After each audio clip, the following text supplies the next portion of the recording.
ସେ କଥା ଆମେ ପଚାରୁଛୁ କି ଆପଣ କହିବା କଥା ଆପଣ 15 ମସିହାରୁ ଏ କାମରେ ଲାଗିଛନ୍ତି ମହତ୍ ଉଦ୍ଦେଶ୍ୟରେ ଆପଣ ଲାଗିଛନ୍ତି କିନ୍ତୁ ପୂର୍ବରୁ କଣ କେବେ ଏମିତି ଧମକ ଆପଣଙ୍କୁ ଦିଆଯାଇଥିଲା ନା ଦିଆଯାଇଥିଲା? ନା ପୂର୍ବରୁ ମାନେ ଚୋରା ହଉଥିଲା, ଅଧିକ ଲିଜ୍ ଥିଲା, କମ ଚୋରି ହଉଥିଲା। ଏବେ ବିଲକୁଲ ଲିଜ୍ ନାହିଁ, ସମ୍ପୂର୍ଣ୍ଣ 200 ମାଙ୍କଡା ପଥର ପୁରା ଚୋରାରେ ଚାଲିଛି। ତେଣୁ ସେଥିରୁ ମାନେ 100% ଯେତେବେଳେ ପଇସା ଆସିଲା ସେଥିରୁ ସମସ୍ତେ ଭାଗ ନେଇ ଯାଉଛନ୍ତି। ଲିଜ୍ ଖଣି ହେଲେ ସେ କାହିଁ କାହାକୁ ପଇସା ପୂର୍ବରୁ ଦେବ? ଏମିତି ଧମକ ଆପଣଙ୍କୁ କେବେ ମିଳିଛି ନା ମିଳିଛି ନା ଆଗରୁ ଏଭଳିଆ ଧମକ? ନା ଏମିତି ଧମକ ପୋଲିସ ଉପସ୍ଥିତିରେ ପୋଲିସ ସାହାଯ୍ୟ କରିକି ଗୁଣ୍ଡା ମାନଙ୍କୁ ଏମିତି କରିବା, ମାଫିଆ ମାନଙ୍କୁ ଏମିତି ମତେ ସୋଜାସଜି ଫେସବୁକ ରେ କରନ୍ତି, କିନ୍ତୁ ଏମିତି ଘରକୁ ଆସିକି ଜଗିକି ରହିବା, ଆଟାକ କରିବା ଏମିତି ଆଗରୁ ହେଇନଥିଲା। ନମସ୍କାର। ରାଜ୍ୟରେ ଦିନକୁ ଦିନ ବଢି ଚାଲିଛି ଖଣି ମାଫିଆଙ୍କ ଉତ୍ପାଦ। ଯେତିକି ହିସାବରେ ଖଣି ଚୋରି ହଉଛି ସେତିକି ହିସାବରେ ସେମାନଙ୍କ ସାହସ ମଧ୍ୟ ବଢୁଛି। ଦୁଃଖର କଥା କି ତାଙ୍କୁ ରୋକିବା ପାଇଁ କେହି ନାହାନ୍ତି। ଦୁଃଖର କଥା କି ଯେଉଁମାନେ ଖଣି ଚୋରା ଚାଲାଣକୁ ବିରୋଧ କରୁଛନ୍ତି ସେମାନଙ୍କୁ ମିଳୁଛି ଧମକ, ତାଙ୍କ ପରିବାର ଉପରେ ରହୁଛି ଜୀବନ ବିପଦ। କିଏ କରୁଛି ଏସବୁ, କାହିଁକି କରୁଛି, କାହା ସ୍ୱାର୍ଥରେ ଏସବୁ କରାଯାଉଛି? ଏବଂ ଆଜି ଆମ ସହିତ ଜଣେ ଆର୍ଟିଆଇ କର୍ମୀ ଅଛନ୍ତି, ଯିଏକି ଜଣେ ଓକିଲ ମଧ୍ୟ। ତାଙ୍କୁ ଯେତେବେଳେ ଏଭଳି ଭାବେ ଖଣି ମାଫିଆଙ୍କ ଧମକ ଏବଂ ଆକ୍ରମଣର ଶିକାର ହେବାକୁ ପଡ଼ିଥିଲା, ଚତୁର୍ଦିଗ ଧାଇଁ ଧାଇଁକି ହତାଶ ହେଲା ପରେ ଆସିକି ମିଡିଆ ଆଗକୁ କିଛି ବାର୍ତ୍ତା ଦେବା ପାଇଁ ଆସିଛନ୍ତି। ଏବଂ ଆମେ ତାଙ୍କଠୁ ଆଉ ଡେରି ନ କରିକି ଜାଣିବା କି ଆଜ୍ଞା କୋଉ ଜାଗାରୁ ଆପଣ ଆସିଛନ୍ତି, ଯୋଉ ଖଣି ମାଫିଆ ଚୋରଙ୍କ କଥା କହୁଛନ୍ତି, ଯୋଉ ଖଣି ଚୋରି ହଉଛି ସେଟା କୋଉ ଜାଗାରେ ହଉଛି, କିଏ କିଏ ଏଥିରେ ସମ୍ପୃକ୍ତ ଅଛନ୍ତି, ଆପଣଙ୍କ ଉପରେ କିଭଳି ଭାବେ ଆକ୍ରମଣ କରାଯାଇଥିଲା, କଣ ପାଇଁ କରାଯାଇଥିଲା ଏବଂ ଆପଣ କାହା କାହାର ସମ୍ପୃକ୍ତି ଏଥିରେ ଥାଇପାରେ ବୋଲିକି ଭାବୁଛନ୍ତି? ମୁଁ ଦିଲ୍ଲୀପ ସାମନ୍ତରାୟ, ଆଇନଜୀବୀ ଏବଂ ସୂଚନା ଅଧିକାର କର୍ମୀ।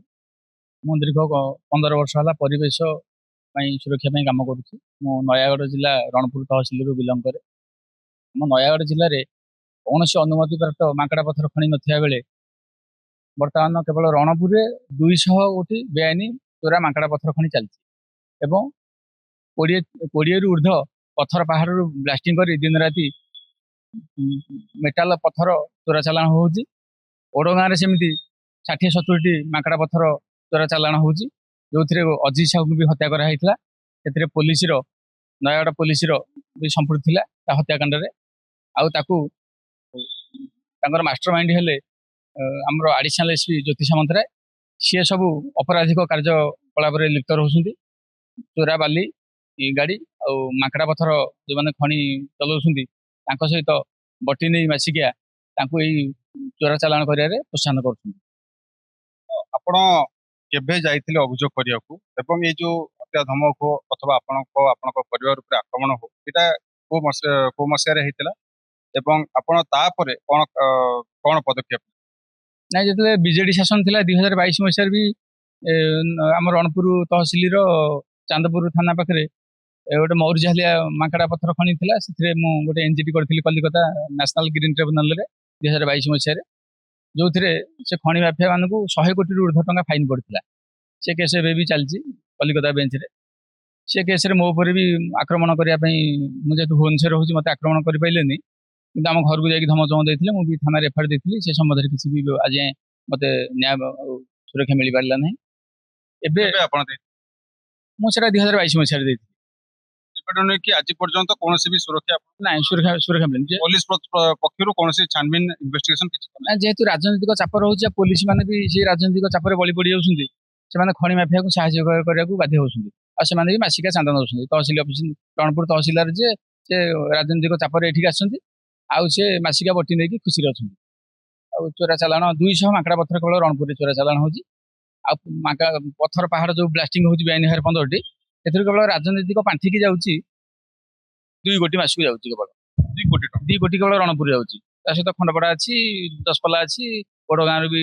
2 କୋଟିର କେମିତି ଆପଣ ଆକଳନ କେମିତି ଲଗେଇଲେ, ଅନୁମାନ ଲଗେଇଲେ କି 2 କୋଟି ଟଙ୍କା? ନା, ସେ 15ଟା ଖଣିରୁ ଯୋଉ ଆମର ପଥର ପାହାଡ ଅଛି, ତାଙ୍କର ଫାଇନାଲ ହେଇଛି 8 ଲକ୍ଷ ମାସକୁ ଦେବେ ଗୋଟେ ବେଆଇନ ଖଣିରୁ। ସେଥିରେ ସେ ଯାହା ଖୋଳିକି ଯାହା ନବା କଥା ନଉଛନ୍ତି। ପୁରା ଏକଦମ ପାହାଡକୁ ରିଜର୍ଭ ଫରେଷ୍ଟ ଜଙ୍ଗଲ ଜମିରୁ ବି ଯୋଉ ପାହାଡ ଗୁଡା ଅଛି ରିଜର୍ଭ ଫରେଷ୍ଟ ଗଛ କଟା ହଉଛି। ପାହାଡ ବି ରିଜର୍ଭ ଫରେଷ୍ଟରେ ପଶିବା ଅପରାଧ। ସେମାନେ ବ୍ଲାଷ୍ଟିଂ କରିକି ଦିନ ରାତି କରୁଛନ୍ତି। ଲୋକମାନେ ବହୁତ ଭୟଭୀତ ଅବସ୍ଥାରେ ଅଛନ୍ତି, କିନ୍ତୁ କିଛି ଡରିକି କିଛି କହିପାରୁନାହାନ୍ତି। ଯେହେତୁ ଗରିବ ଶ୍ରେଣୀର ଲୋକ, ନିରୀହ ଲୋକ, ସେମାନେ କିଛି କହିପାରୁନାହାନ୍ତି। ତ ବର୍ତ୍ତମାନ ଆପଣ କଣ ଭାବିଛନ୍ତି, କଣ ଆଗାମୀ ଦିନରେ ପଦକ୍ଷେପ କଣ ନେବେ? ଏଇ ଯୋଉ ଅଭିଯୋଗ ପତ୍ର ଗୁଡିକ ଆପଣ ଧରିକି ବୁଲୁଛନ୍ତି, କାହାକୁ ଆପଣ ଦେଇଛନ୍ତି, କାହା ସହିତ ଦେଖା କରିଛନ୍ତି, କଣ କିଛି ପ୍ରତିଶ୍ରୁତି ଆପଣଙ୍କୁ କିମ୍ବା ଆଶ୍ୱାସନା କିଛି ଦିଆଗଲା? ମୁଁ ଯେହେତୁ ରଣପୁରରେ କେବଳ 15 ମସିହାରୁ ଏ ପରିବେଶ ସୁରକ୍ଷା ଉପରେ କାମ କରି ଆସୁଛି। ଯୋଉ ଖଣି ଖୋଳା ହଉଛି ବେଆଇନ ଭାବରେ ଚାଲିଛି। ଏବେ ଏଇ ସରକାର ଆସିଲା ପରେ 2 ବର୍ଷ ହେଲା, ବିଗତ 2 ବର୍ଷ ହେଲା, ମାନେ ରଣପୁର ଆଉ କୋମଣ୍ଡ ଦଶପଲ୍ଲାରେ ବିଶେଷ ଭାବରେ ରଣପୁର ଆଉ କୋମଣ୍ଡରେ ବ୍ୟାପକ ଭାବରେ ମାଙ୍କଡା ପଥର ଚୋରା ଚାଲାଣ ହଉଛି। କୋଟି କୋଟି ଟଙ୍କା ଆଦାୟ ହଉଛି। ଯୋଉଥିରେ ଖଣି ଅଧିକାରୀ ତାଙ୍କ ଭାଗ ଅଛି, ତହସିଲଦାରଙ୍କ ଭାଗ ଅଛି, ପୋଲିସଙ୍କର ଭାଗ ଅଛି। ଏ ସମ୍ବନ୍ଧରେ ମୁଁ ଯେତେବେଳେ ଆରଟିଆଇ ମାଗିଲି ଯେ କେତେ ଖଣି ଅଛି ଆମର ଅନୁମତି ପ୍ରାପ୍ତ, ତାପରେ ମତେ ଧମକ ଆସିଲା, ପୋଲିସ ତରଫରୁ ଆସିଲା, ଆଉ ଆମର ଜ୍ୟୋତି ସାମନ୍ତରାୟ ଯିଏ ଅଛନ୍ତି ଆଡିସନାଲ ଏସପି, ତାଙ୍କ ଡିରେକ୍ସନରେ ଯେହେତୁ ସବୁ ଚୋରା ଖଣି ଚାଲିଛି, ସିଏ ମାଫିଆ ମାନଙ୍କ ସହିତ ମିଶିକି କାମ କରୁଛନ୍ତି। ତେଣୁ ମତେ ଆକ୍ରମଣ କରିବା ପାଇଁ ଯେତେବେଳେ ଯୋଜନାବଦ୍ଧ ଭାବେ ପ୍ଲାନ୍ କରାହେଲା, ମୁଁ ଏ ସମ୍ବନ୍ଧରେ ଆମ ଘରକୁ ଆସିକି ଧମକେଇଲେ, ମୁଁ ଥାନାରେ ଏତଲା ଦେଲି, ରଣପୁର ଥାନାରେ। ଏସପି ରାଙ୍କର ଲୋକ ଏତେ ବଡ ଯୋଉ ଆପଣ ଅଭିଯୋଗଟି ଆଣୁଛନ୍ତି, ଏତେ ବଡ ସେ ସ୍କାମ ରେ ଇନଭଲ୍ଭ ଅଛନ୍ତି, ଏତେ ବଡ ଦୁର୍ନୀତିରେ ସେ ନିଜକୁ ସମ୍ପୃକ୍ତି ରଖୁଛନ୍ତି, କଥା କଣ ଆଜ୍ଞା ଉପରେ ଯାଏଁ ପହଞ୍ଚି ପାରୁନି? ଆପଣ ଯୋଉ ଅଭିଯୋଗଟି କରୁଛନ୍ତି ଏହାର ଭିତ୍ତିଭୂମି କଣ ଏବଂ କେମିତି ହିସାବରେ ପୋଲିସ ଡିପାର୍ଟମେଣ୍ଟ କେମିତି ଜାଣିବାକୁ ପାଉ? ଯେହେତୁ ସେ ଏସ୍ଆଇ ରୁ ପ୍ରମୋଟେଡ ଆଡିସନାଲ ଏସପି କି ଅଛନ୍ତି, ତାଙ୍କ ଘର ଏଇ ବୋଲଗଡ ପାଖରେ, ତେଣୁ ଲୋକାଲ ଲୋକ ହିସାବରେ ତାଙ୍କର ପ୍ରାଦୁର୍ଭାବ ଏଠି ଚିହ୍ନା ପରିଚୟ, ସାମ୍ବାଦିକ ମାନେ ତାଙ୍କର ଚିହ୍ନା, ଲୋକାଲ ଅଫିସର ମାନେ ଚିହ୍ନା, ତେଣୁ ସିଏ ନିର୍ଭୟରେ ଲୋକାଲ ଲୋକ ହିସାବରେ ସବୁ ଧମକ ଚମକ ଦେଇକି ମାଫିଆ ମାନଙ୍କ ସହିତ ମିଶିକି ଏସବୁ କାମ କରୁଛନ୍ତି। ତାଙ୍କର ଆଗରୁ କେନ୍ଦ୍ରାପଡ଼ା ଥିଲା ବି ଲୋକଙ୍କୁ ଆକ୍ରମଣ କରିଥିଲେ, ହାଜତରେ ବାଡେଇଥିଲେ, ଗଞ୍ଜେଇ ଚୋରା ଚାଲାଣ କରିଥିଲେ। ତାଙ୍କ ନାଁରେ ମାନେ ତମାମ ତାଙ୍କ ନାଁରେ ଅଭିଯୋଗ ଅଛି ଆଉ ଦୁର୍ନୀତିରେ ସେ ସମ୍ପୃକ୍ତ। ଇଏ କେତେ ଦିନ ହେଲାଣି ସେ ଜାଗାରେ ଅଛନ୍ତି ଟ୍ରାନ୍ସଫର? ସିଏ ଏସଟିପି ହେଇକି ଜଗତସିଂହପୁର ଆସିଲେ ନୟାଗଡ଼କୁ, ସେଠି 1.5 ବର୍ଷ ରହିଲେ।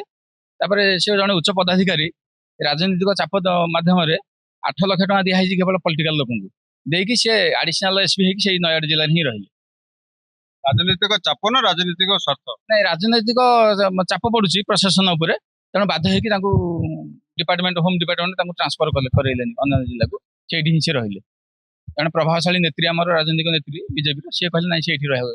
ଆପଣଙ୍କୁ କଣ ଲାଗୁଛି ଆପଣଙ୍କ ଉପରେ ଯୋଉ ଆକ୍ରମଣ କିମ୍ବା ଯାହା କିଛି ବି ହେଇଛି, ଆପଣଙ୍କ ପରିବାରକୁ ଯୋଉ ଧମକ ଦିଆଯାଉଛି, ସେଥିରେ ତାଙ୍କର କିଛି ସମ୍ପୃକ୍ତି ରହିଛି? ହଁ, ଜ୍ୟୋତି ସାମନ୍ତରାୟଙ୍କର ପୁରା ସମ୍ପୃକ୍ତି ରହିଛି। ତାଙ୍କ ସମ୍ପର୍କୀୟ ଯେହେତୁ ଆମର ଏସଟିପିଓ ରହୁଛନ୍ତି ଦୀପ୍ତିକାନ୍ତ ପ୍ରଧାନ ସରଙ୍ଗୁଳୁର, ତାଙ୍କର ସେ 2 ଜଣ ମାଫିଆ ମାନଙ୍କ ସହିତ ରହିକି ଏସବୁ ବେଆଇନ କାମ କରୁଛନ୍ତି। ଆଉ ତାଙ୍କୁ ସହଯୋଗ କରୁଛନ୍ତି ସୁନିତା ସାମନ୍ତରାୟ, ସେ ମୋ ସ୍ତ୍ରୀକି ଆସିକି ବନ୍ଧୁକ ଲଗେଇ ଧମକେଇ। କିଏ ସେ? ଟାଉନ ଥାନାରେ ଅଛନ୍ତି, ସବ ଇନ୍ସପେକ୍ଟର ଅଛନ୍ତି ସୁନିତା ସାମନ୍ତରାୟ। ସେ କହିଲେ ମୁଁ ଡେଲାଙ୍ଗର ଲୋକ, ମୋର କେହି କିଛି ବଙ୍କା କରିପାରିବେନି, ଆଉ ତମେ ତୋ ସ୍ୱାମୀ କହ, ସେ ଲାଗିବନି ଜ୍ୟୋତି ସାରଙ୍କ ପଛରେ। ତାହେଲେ ତାକୁ ଆପଣଙ୍କ ପରିବାରକୁ ଡାଇରେକ୍ଟ ଏମିତି ଧମକ ଦିଏ? ଭୁବନେଶ୍ୱରରେ ମୋ ସ୍ତ୍ରୀକି ଆସିକି ଧମକଉଛନ୍ତି। ଆଉ ମତେ କେତେବେଳେ ଉଠି କିଛି ପ୍ରମାଣ ରଖୁଛନ୍ତି ନା? ନାଇଁ, ଘର ଭିତରକୁ ଆସିକି ଆମର ସବୁ ଅଛନ୍ତି, ସାହି ପଡିଶା ଅଛନ୍ତି, ଯେ ଦେଖିଛନ୍ତି ସେମାନେ ଆସିଲେ। ଏବେ ସବୁ ମାଫିଆ ମାନେ ଆମ ଘର ଚାରିପାଖ ଘେରିକି ଅଛନ୍ତି। କେତେବେଳେ ମୁଁ ଯାଉଛି, କଣ କରୁଛି, କି ଆମ ଘରକୁ ଗଲା, ଏସବୁ ଜିନିଷ ଗୁଡାକ ସବୁ ସ୍କାନରରେ ରଖିଛନ୍ତି ମୋ ସ୍ତ୍ରୀକି। ମୁଁ ଡରିକି ଯାଇପାରୁନି, ମତେ ଉଠେଇକି ନେଇଯିବେ, ମର୍ଡର କରିଦେବେ। ମୁଁ ଭୟଭୀତ ଅବସ୍ଥାରେ ଅଛି ବର୍ତ୍ତମାନ। ଏବେ ଆପଣଙ୍କୁ ଆସିକି କିଛି ଲୋକ କହିବେ କାହିଁ ଏସବୁ କାମରେ ପଶୁଛନ୍ତି, ଆପଣ ଆପଣଙ୍କ ପରିବାର ନେଇକି ଶାନ୍ତିରେ ରୁହନ୍ତୁ, ଖୁସିରେ ରୁହନ୍ତୁ, ଅନ୍ୟ କୌଣସି ପେଶା ଆପଣାନ୍ତୁ, ସେମାନଙ୍କୁ ଆପଣ କଣ? ନାଇଁ, ଯେହେତୁ ପରିବେଶ ସୁରକ୍ଷା ଗୋଟେ ମୁଖ୍ୟ ଲକ୍ଷ୍ୟ ଆମର, ତେଣୁ ଯେହେତୁ ମୁଁ ଆଇନଜୀବୀ ଭାବେ ପରିବେଶ ସୁରକ୍ଷା ଉପରେ କାମ କରୁଛି, ତେଣୁ ସେଇଟା ତ ଜାରି ରହିବ। କିନ୍ତୁ ମାଫିଆ ମାନଙ୍କର ଯୋଉ ସମ୍ପୃକ୍ତି ରହୁଛି, ଆଉ ପୋଲିସ ତାକୁ ବଳ ଦଉଛି, ଆଉ ବିଶେଷ ଭାବରେ ଜ୍ୟୋତି ସାମନ୍ତରାୟ ଏଇସବୁ ମାଫିଆ ମାନଙ୍କୁ ବଳ ଦେଇଛନ୍ତି। ଆଗରୁ ଏତେ ନଥିଲା, ଏବେ ବିଜେପି ସରକାର ଆସିଲା ପରେ ଏସବୁ ଜିନିଷ ହଉଛି। ସେଇ କଥା ଆମେ ପଚାରୁଛୁ କି ଆପଣ କହିବା କଥା, ଆପଣ 15 ମସିହାରୁ ଏଇ କାମରେ ଲାଗିଛନ୍ତି, ମହତ୍ ଉଦ୍ଦେଶ୍ୟରେ ଆପଣ ଲାଗିଛନ୍ତି, କିନ୍ତୁ ପୂର୍ବରୁ କଣ କେବେ ଏମିତି ଧମକ ଆପଣଙ୍କୁ ଦିଆଯାଇଥିଲା ନା ଦିଆଯାଇଥିଲା? ନା, ପୂର୍ବରୁ ମାନେ ଚୋରା ହଉଥିଲା, ଅଧିକ ଲିଜ୍ ଥିଲା, କମ ଚୋରି ହଉଥିଲା। ଏବେ ବିଲକୁଲ ଲିଜ୍ ନାହିଁ, ସମ୍ପୂର୍ଣ୍ଣ 200 ମାଙ୍କଡା ପଥର ପୁରା ଚୋରାରେ ଚାଲିଛି। ତେଣୁ ସେଥିରୁ ମାନେ 100% ଯେତେବେଳେ ପଇସା ଆସିଲା, ସେଥିରୁ ସମସ୍ତେ ଭାଗ ନେଇ ଯାଉଛନ୍ତି। ଲିଜ୍ ଖଣି ହେଲେ ସିଏ କାହିଁ କାହାକୁ ପଇସା ଦେବ? ଏମିତି ଧମକ ଆପଣଙ୍କୁ କେବେ ମିଳିଛି ନା? ନା, ଆଗରୁ ନା ଏମିତି ଧମକ, ପୋଲିସ ଉପସ୍ଥିତିରେ ପୋଲିସ ସାହାଯ୍ୟ କରିକି ଗୁଣ୍ଡା ମାନଙ୍କୁ ଏମିତି କରିବା, ମାଫିଆ ମାନଙ୍କୁ ଏମିତି ମତେ ସୋଦାସୋଦି ଫେସବୁକ ରେ କରନ୍ତି, କିନ୍ତୁ ଏମିତି ଘରକୁ ଆସିକି ଜଗିକି ରହିବା, ଆଟାକ୍ କରିବା, ଏମିତି ଆଗରୁ ହେଇନଥିଲା। ନିଜ ପରିବାର ସୁରକ୍ଷା ପାଇଁ ବର୍ତ୍ତମାନ ଆପଣ କଣ କରୁଛନ୍ତି? ମୋ ସ୍ତ୍ରୀ ତ ଏକୁଟିଆ ଅଛି, ମୁଁ ଲୁଚିକି ଅଛି ବାହାରେ, ଯେହେତୁ ପୋଲିସ ସ୍କାନରରେ ଆଉ ମାଫିଆଙ୍କ ସ୍କାନରରେ ଅଛି। ଯେହେତୁ ମାଫିଆଙ୍କୁ ପୋଲିସ ସହଯୋଗ କରୁଛି, ତେଣୁ ମାଫିଆ ମାନେ ମୋ ଘର ଚାରିପାଖ ଅଛନ୍ତି। ଆଉ ମୁଁ ଏୟାରଫିଲ୍ଡ ଥାନାରେ ମୋ ସ୍ତ୍ରୀ ବି, ମୁଁ ଖବର ପାଇଲି, ମୋ ସ୍ତ୍ରୀ ଅଭିଯୋଗ ବି କରିଛି ଜ୍ୟୋତି ସାମନ୍ତରାୟ, ଆମର ଆଶିଷ ଦେବ ସାହୁ, ଆଉ ଆମର ପପୁ ଜଣେ ଅଛି ଲକ୍ଷ୍ମୀକାନ୍ତ ବରାଳ, ସିଏ ମାଫିଆ ମାନଙ୍କୁ ମୋର ସବୁ ମୋବାଇଲର ସିଡିଆର ଆଉ ଲୋକେସନ ଦଉଛି, ଯୋଉଥିରେ ମତେ ଏବେ ବି କହୁଛନ୍ତି ଏ ସତ କଥା? ଆଜ୍ଞା। ସିଏ ଯେହେତୁ ତା ଘର ନୟାଗଡ଼, ସିଏ ନୟାଗଡ଼ରେ 12 ବର୍ଷ ହେଲା ରହିଲାଣି। ଯୋଉମାନେ ଏଠି ଏସ୍ଆଇ ଥିଲେ, ସେମାନେ ଆଇଆଇସି ହେଇକି ଏଠି ଏସଟିପି ହେଇକି ରହିଲେଣି। ମାନେ ଗୋଟେ ଚରା ଭୂଇଁ କରିଦେଇଛନ୍ତି ନୟାଗଡ଼ ଜିଲ୍ଲାକୁ ପୋଲିସ ମାନେ। ଯେ ଏଇଠି ତାଙ୍କର ପୋଷ୍ଟିଂ, ଏଇଠି ସେ ରିଟାୟାରମେଣ୍ଟ ନେବେ। ଠିକ ଅଛି। ଯାହା ଆପଣ ଦେଖିଲେ ଦିଲ୍ଲୀପ ବାବୁଙ୍କ କହିବା କଥା କି ଯୋଉ 2015 ମସିହାରୁ ସେ ଲଢେଇଟା ଜାରି ରଖିଥିଲେ 10 ବର୍ଷ ଭିତରେ ବୋଧହୁଏ ତାଙ୍କୁ ଏମିତି ହିସାବରେ ଧମକ ଚମକ ଏମିତି ହିସାବରେ ତାଙ୍କୁ ହଇରାଣ ହରକତ କେବେ କରାଯାଇନଥିଲା, କିନ୍ତୁ ବର୍ତ୍ତମାନ ତାଙ୍କ ଅଭିଯୋଗ ଅନୁଯାୟୀ ବିଗତ 2-2.5 ବର୍ଷ ହେଲାଣି ସବୁ ଦୌରାତ୍ମ୍ୟ ଆଜ୍ଞା ବଢିଗଲାଣି। ଯୋଉ ଅଭିଯୋଗ ସେ ପୋଲିସ ବିରୋଧରେ ଆଣିଛନ୍ତି, ଯୋଉ ଅଭିଯୋଗ ସେ ଖଣି ମାଫିଆଙ୍କ ବିରୋଧରେ ଆଣିଛନ୍ତି, ତାହା କେତେ ଦୂର ସତ, କେତେ ଦୂର ଏଥିରେ ସତ୍ୟତା ରହିଛି ତାର ତଦନ୍ତ ନିହାତି ଭାବରେ ରହିବା ଦରକାର, କରାଯିବା ଦରକାର ଏବଂ ତଦନ୍ତର ଦାୟିତ୍ୱ କାହାର ଆପଣଙ୍କୁ ଆଉ କହିବା ଦରକାର ନାହିଁ। ଯିଏ ମୁଖିଆ ଅଛନ୍ତି ହୋମ ଡିପାର୍ଟମେଣ୍ଟର, ସିଏ ଯଦି ତାଙ୍କ ପାଖକୁ ଏ ଭିଡିଓ କୌଣସି ମାଧ୍ୟମରେ ପହଞ୍ଚୁଛି ତାହେଲେ ଆଜ୍ଞା ଆମେ ଆପଣଙ୍କୁ ଅନୁରୋଧ କରିବୁ, ଆପଣ ଯୋଉ ବାୟଦା କରିକି ଯୋଉ ପ୍ରମିସ୍ ଗୁଡାକ କରିକି ଯୋଉ ସ୍ୱପ୍ନ ଦେଖାଇକି ଲୋକଙ୍କୁ ଆପଣ ନିଜ ପାୱାରକୁ ନିଜେ ଯୋଉ ପାୱାରକୁ ଆସିଥିଲେ ତାର କେମିତି ହିସାବରେ ମିସୟୁଟିଲାଇଜ ଆପଣଙ୍କ ତଳେ ଥିବା ଲୋକମାନେ କରୁଛନ୍ତି, ଏ କଥା ନିହାତି ଭାବରେ ଆପଣ ଜାଣିବା ଦରକାର ଏବଂ ପରିବେଶ ସୁରକ୍ଷାକୁ ନେଇକି କେବଳ ଆଜ୍ଞା ଆପଣ ମାନେ ଢିଣ୍ଡୋରା ପିଟୁଛନ୍ତି। 75ତମ ବର୍ଥଡେ ଯେତେବେଳେ ପ୍ରଧାନମନ୍ତ୍ରୀ କହିଲା ଆପଣ କେବଳ ଏତିକି କହିଲେ ଯେ ଆମେ 1 କୋଟି ଗଛ ଲଗେଇଦେବୁ, ଆମ କାମ ସରିଗଲା। କିନ୍ତୁ ଆଜ୍ଞା ସେପଟେ ଦେଖୁଛନ୍ତି ସେ ଦିଲ୍ଲୀପ ବାବୁ କହିବା କଥା ଜଙ୍ଗଲ ଜମି କଟା ଚାଲିଛି ଏବଂ ଅନ୍ୟପଟେ ଯିଏ ତାକୁ ବିରୋଧ କରୁଛି ତାଙ୍କୁ ଏଭଳି ଭାବେ ଧମକ ଚମକ ମିଳିମିଶିକି ଦିଆଯାଉଛି। ଏ ବିଷୟରେ ନିହାତି ଭାବରେ ପ୍ରଶାସନ ଟିକେ ତତ୍ପରତା ସହ କାର୍ଯ୍ୟାନୁଷ୍ଠାନ ଗ୍ରହଣ କରିବା ଦରକାର ଏବଂ ଏ ବେଆଇନ ଖଣି ଚୋରାଚାଲାଣକୁ ନିହାତି ଭାବରେ ରୋକ ଲଗାଇବାର ଆବଶ୍ୟକତା ରହିଛି।